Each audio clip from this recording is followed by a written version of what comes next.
Malayalam big boss season 7 രാവിലെ തന്നെ big boss കൊടുത്ത ടാസ്ക് എന്ന് പറയുന്നത് ബിഗ് ബോസ് വീട്ടിൽ വൃത്തിയുള്ള ഒരാളെ കണ്ടുപിടിക്കാനും അതേപോലെ തന്നെ ഒട്ടും വൃത്തിയില്ലാത്ത ഒരാളെ കണ്ടുപിടിക്കാനും വ്യക്തമായ കാരണം പറയാനുമാണ് പറഞ്ഞത്. നമ്മുടെ അനുമോൾ വന്ന് പറഞ്ഞത് നമ്മുടെ രേണു ചേച്ചിനെയാണ് വൃത്തിയില്ലാത്ത തലമുടി രേണു ചേച്ചി കിടക്കുന്ന ബെഡ് പോലും വൃത്തിക്ക് വെക്കാറില്ല. പിന്നെ ചേച്ചി തലയൊന്നും കഴുകാറില്ല. ഷാമ്പൂ ഇട്ട് കഴുകി കഴിഞ്ഞാൽ ഇതൊന്നും പ്രശ്നം വരില്ല. എക്സ്റ്റൻഷൻ വെച്ച് രണ്ടുപേർ ഇവിടെ ഉണ്ട്, ജിസേൽ ഉണ്ട്, അതേപോലെ തന്നെ സരിഗയൊക്കെ ഉണ്ട്. പക്ഷെ അവരൊക്കെ വൃത്തിക്ക് തന്നെയാണ് നടക്കുന്നത്. ചേച്ചീൻ്റെ തലയിൽ പേനുണ്ട്, ചേച്ചീൻ്റെ ഫ്രണ്ടിലോട്ടൊക്കെ വരുന്നുണ്ട്. ഞാനത് എടുത്തു കൊടുത്തിട്ടുണ്ട്, 2-3 പ്രാവശ്യം എടുത്തു കൊടുത്തിട്ടുണ്ട് എന്ന് പറയുന്നുണ്ട്. രേണു സുധി അപ്പോഴൊന്നും കുഴപ്പമില്ല എന്ന് പറഞ്ഞ് പിന്നെ ഈ ടാസ്ക് അവസാനിച്ചതിന് ശേഷം ഇതെനിക്ക് ഭയങ്കര വേദനയുണ്ടായി. ബിഗ് ബോസുകളുടെ ചരിത്രത്തിൽ തന്നെ ഇത്രയും ഒരു സംഭവം നടന്നിട്ടില്ല, എനിക്ക് ഒട്ടും സഹിക്കാൻ പറ്റില്ല. ബിഗ് ബോസ്, ഞാൻ ഈ ഷോ ക്വിറ്റ് ചെയ്ത് പുറത്തു പോവുകയാണ്, ഇല്ലെങ്കിൽ നിങ്ങളുടെയൊക്കെ തലയിലേക്ക് പേൻ വരും എന്ന് പറയുന്നുണ്ട്. അനുമോൾ പറയുന്നുണ്ട്, പേൻ എൻ്റെ ചേച്ചി, ഞാൻ പറഞ്ഞ കാര്യം വ്യക്തമായിട്ടൊന്ന് മനസ്സിലാക്ക്. ചേച്ചീനോട് ഞാനത് മോശപ്പെട്ടല്ല പറഞ്ഞത്, എല്ലാവരുടെ തലയിലും പെയിൻ വരും, എൻ്റെ തലയിലും പെയിൻ വരും. അത് കഴുകിക്കഴിഞ്ഞാൽ ഷാമ്പൂ ഇട്ട് കഴുകിക്കഴിഞ്ഞാൽ പോകുമെന്നാണ് പറഞ്ഞത്. അങ്ങനെ ബിഗ് ബോസിനോട് നമ്മുടെ രേണു സുധി പറയുകയാണ്. അതിനുശേഷം രേണു സുധി പൊട്ടിക്കരഞ്ഞുകൊണ്ട് ബിഗ് ബോസ് വീട്ടിൽ വന്ന് ബെഡിൽ കിടക്കുകയാണ്. ആ സമയത്ത് നമ്മുടെ അക്ബർ ഉണ്ട്, ശരത്ത് ഉണ്ട്, ജിസേൽ ഉണ്ട്, അതേപോലെ തന്നെ നമ്മുടെ റെന ഫാത്തിമയുണ്ട്, നമ്മുടെ ആര്യനുണ്ട്. ഇവരെല്ലാവരും രേണുവിനെ പിരിയേറ്റി കൊടുക്കുകയാണ്. രേണുവിനോട് പറയുകയാണ്, അക്ബർ പറയുന്നുണ്ട്, ചേച്ചി ശരിക്കും പറഞ്ഞാൽ ഈ വിഷയത്തിലാണ് പ്രതികരിക്കേണ്ടത്.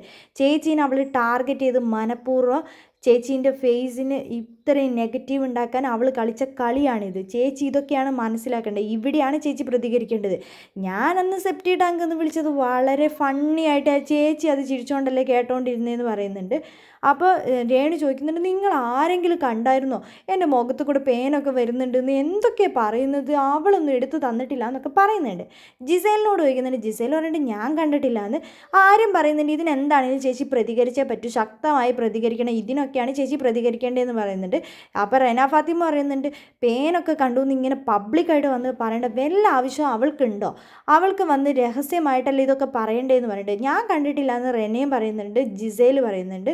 അപ്പോഴേക്കും ശരത്ത് അങ്ങോട്ട് വരുന്നു. ശരത്തെ, നീ എൻ്റെ തലേന്ന് നിന്ന് ഇങ്ങനെ പേൻ മുഖത്തൊക്കെ വന്നിരിക്കുന്നത് നീ കണ്ടിട്ടുണ്ടോടാ എന്ന് രേണു ചോദിക്കുന്നുണ്ട്. ശരത്ത് പറയുന്നുണ്ട്, എൻ്റെ പൊന്നു ചേച്ചി, ഞാനൊന്നും കണ്ടിട്ടില്ല, അവൾ ഓരോന്ന് പൊട്ടത്തരം വന്ന് വിളിച്ച് പറയുന്നത് കേട്ട് ചേച്ചി ഇങ്ങനെ പറഞ്ഞ് വിഷമിച്ചിരുന്ന് കഴിഞ്ഞ് എന്ത് ചെയ്യാനുണ്ട് ചേച്ചി, ഇതൊക്കെ പ്രതികരിക്കണം ചേച്ചി, ശക്തി ഉണർന്നിരിക്കുകയാണ് ചെയ്യേണ്ടതെന്നൊക്കെ പറയുന്നുണ്ട്.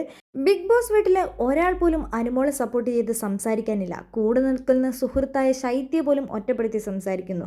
പക്ഷേ തൻ്റെ സ്റ്റേറ്റ്മെൻറ്റിൽ താൻ ഉറച്ചു നിൽക്കുന്ന നിലപാടുമായിട്ടാണ് അനുമോൾ ഇപ്പോൾ ബിഗ് ബോസ് വീട്ടിൽ നിൽക്കുന്നത്. എല്ലാവരോടും ഒറ്റ കാര്യം മാത്രമാണ് പറഞ്ഞത്, ഞാൻ അതൊരു തെറ്റായ രീതിയിലല്ല പറഞ്ഞത്, അതെനിക്കൊരു മോശമാണെന്ന് തോന്നുന്നില്ല, അതുകൊണ്ട് തന്നെ എനിക്കതിൽ ഞാൻ ചേച്ചിനോട് മാപ്പ് പറയാം, പക്ഷേ എനിക്ക് അവിടെ ഒരു കറക്റ്റ് റീസൺ പറയണമായിരുന്നു, ആ റീസൺ വേണ്ടിയിട്ടാണ് ഞാനത് പറഞ്ഞതെന്ന് തന്നെയാണ് അനുമോൾ പറയുന്നത്. നിങ്ങൾ ഈ ഒരു സ്റ്റേറ്റ്മെൻറ്റിനോട് യോജിക്കുന്നുണ്ടോ? നിങ്ങളുടെ വിലയേറിയ ഓരോ അഭിപ്രായങ്ങളും നമ്മുടെ കമൻറ്റ് ബോക്സിൽ കമൻറ്റായി അറിയിക്കുക. കൂടാതെ നിങ്ങൾക്ക് ഇഷ്ടപ്പെട്ട ബിഗ് ബോസ് മത്സരാർത്ഥിയുടെ പേരും നമ്മുടെ കമൻറ്റ് ബോക്സിൽ കമൻറ്റ് അറിയിക്കാൻ മറക്കരുത്.